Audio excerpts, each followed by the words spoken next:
Good morning to each and everyone, especially to our professor, Dr. Leandro C. Torion. I am James A. Rafanan, and my topic is about experiential learning. What is experiential learning? It is simply means learning by doing.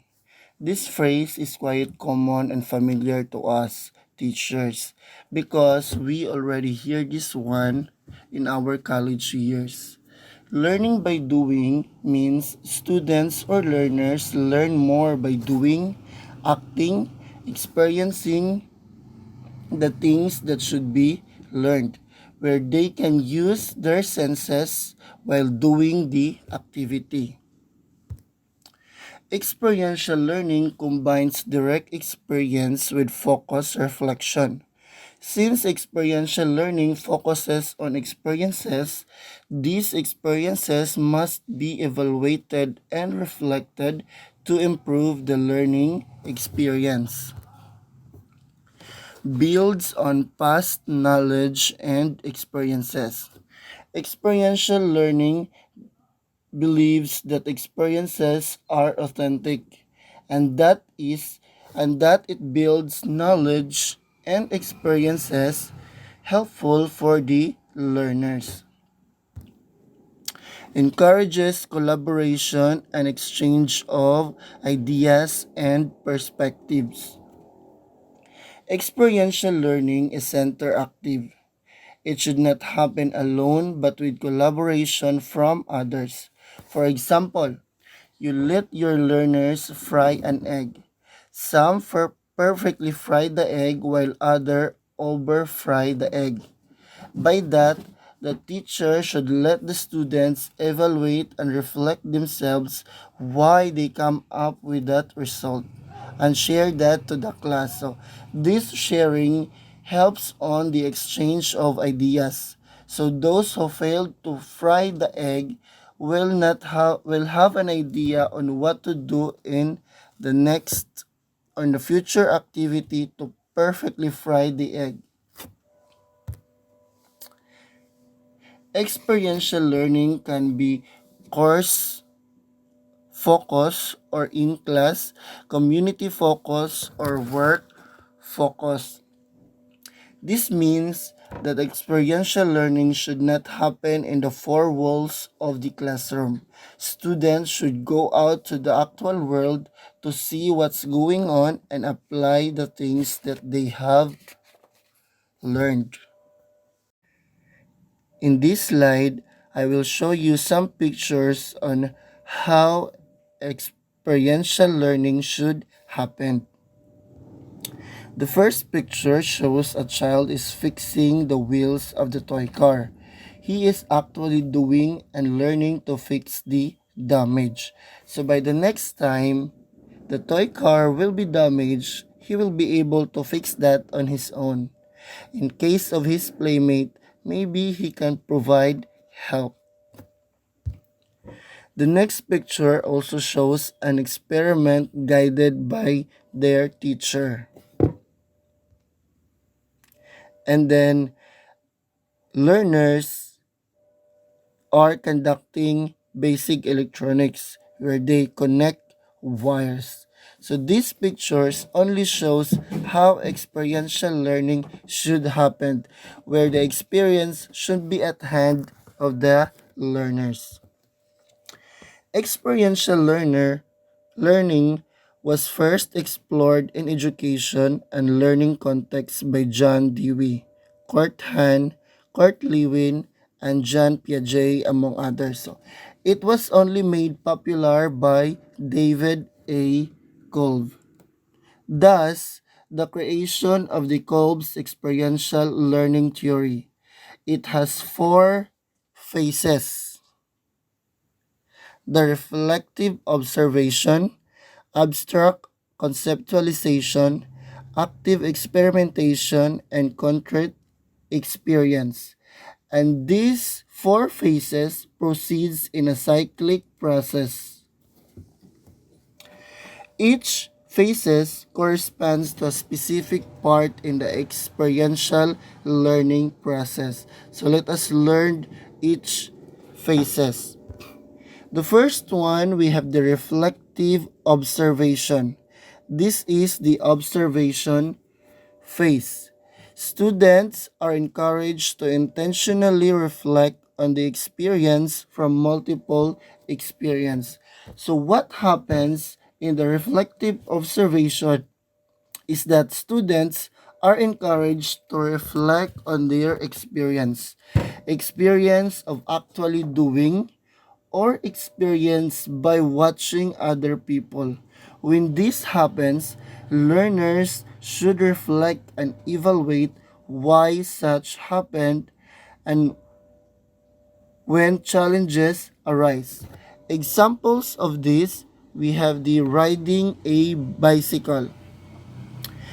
What happens in reflective observation is that in riding a bicycle is thinking about riding and watching other person ride a bike. So this example only shows that a child or a learner did not know how to ride a bike. Thus, he is only thinking and watching other people to ride a bike. Next phase. So we will proceed to the next phase. We have the abstract conceptualization. This phase is also called the integration phase. In this phase, students are encouraged or learners are encouraged to integrate the experience into the existing experience, and as a result, a new concept will be formed and can be applied or used in the future experiences. In our example for riding a bicycle, what happens is that the understanding the theory and having a clear grasp of the biking concept, where the learners have understand all the theories, and based on that theories he can come up with the integration of experience, and that he can create a new concept. So by the next time he can create something, mo dani akong buhaton sa sunod, and that is a new concept. The next phase, we have the active experimentation. What happens here is that the students are encouraged to hypothesize or guess what will happen if they apply the new concept. Okay, so in our example for riding a bicycle, this learner receives practical tips and techniques from a biking expert. These tips helps them hypothesize, guess on what to do in the actual scenario. And then the last phase, we have the concrete experience. This is the action phase, where students are encouraged to try out the action and have a new experience. So therefore, in our example of riding a bicycle, what happened in this phase is that the learner or the student is actually doing or holding a bike and then leaping it and having a go. So right after that, so he can experience now biking.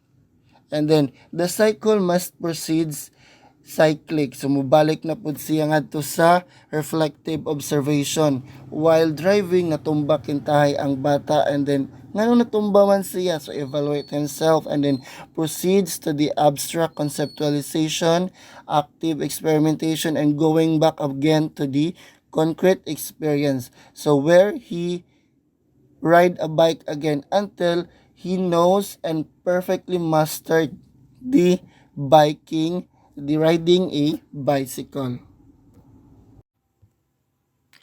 Principles of experiential learning. What are the principles of experiential learning? First, the learner has a real authentic experience. This experience includes real consequences where the learner makes a choice to participate and intentionally involve in examining, exploring, and playing with the real world experience that can lead to any outcome.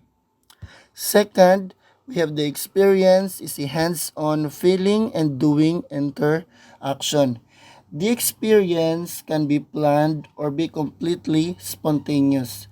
There is very less or no teaching involved, and the experience may involve solo and group involvement.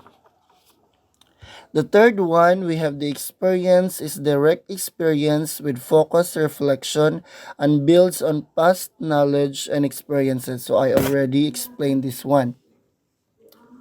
It requires active involvement in construction of meaning and encourages collaboration and exchange of ideas and perspectives between the participants.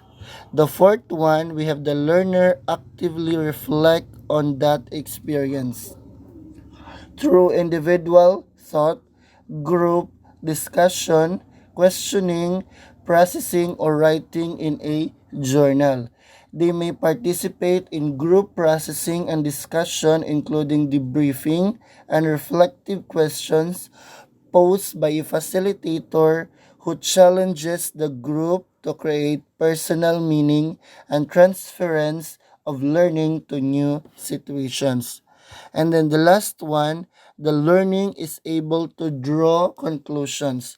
These conclusions from the experience make sense of what the learner has experienced, including having opportunities to relate her own experiences with those of others. The learner may develop theories, models, or concepts about the experiences. The learner may develop new questions which can lead to the new experience or exploration. The learner is able to apply their new learned knowledge into the next or future experiences. And these five are the principles of experiential learning. And now, we all know that in experiential learning, students experience the real thing. So, why is it important to experience the real thing? So, these are the importance of experiential learning. First, it makes learning relatable to participants. Participants build on what they already know and are provided with opportunities to make connections between new concepts and existing ones. This means that the experience is a real world, real time experiences, and by that, the participants are able to relate. Okay? The next, we have the increases the effectiveness of learning. Participants engage in critical thinking, acquire problem solving skills, and engage in decision making. The third one links to theory to practice. Participants have the chance to engage in the experience and practice what they have learned. See the application of the theoretical concepts in practice, process that application, and make generalizations. So, experiential learning is important because from the theories being taught by teachers, these theories can be able to apply and practice to the real experience. And what makes experiential learning important? Next, we have it increases participants' engagement. Since experiential learning focuses on experience and it makes them relate to the experience, this makes that the active participation and engagement of learners. Next one, it assessed in memory retention by building strong relationships between feelings and thinking processes. Participants have the capacity to learn successfully when the information is associated with values and feelings. Since experiential learning focuses on experience, this experience will help learners to remember more. And that remembering helps the retention of knowledge. And then the last one, it leads to the development of skills for lifelong learning. By assisting in the acquisition of essential skills and encouraging participants to reflect, conceptualize, and plan for the next steps. So, let's take for example the riding a bike. Kintahay ang bata nakat-on sa iyahang mga teenager nga edad. And then, moabot na siya 20, 30, o 40 years old, kahibaw gihapon na siya mo bike. And that's what we call lifelong learning. Ways to introduce experiential learning in school. So, I think experiential learning helps the retention of knowledge. So, therefore, we can apply this experiential learning in schools. There are some ways. First, mock trials or debates. Debates helps learners to respond on issues around. Second, organizing business internships. In college, we have OGT or on-the-job training. We also have student teaching.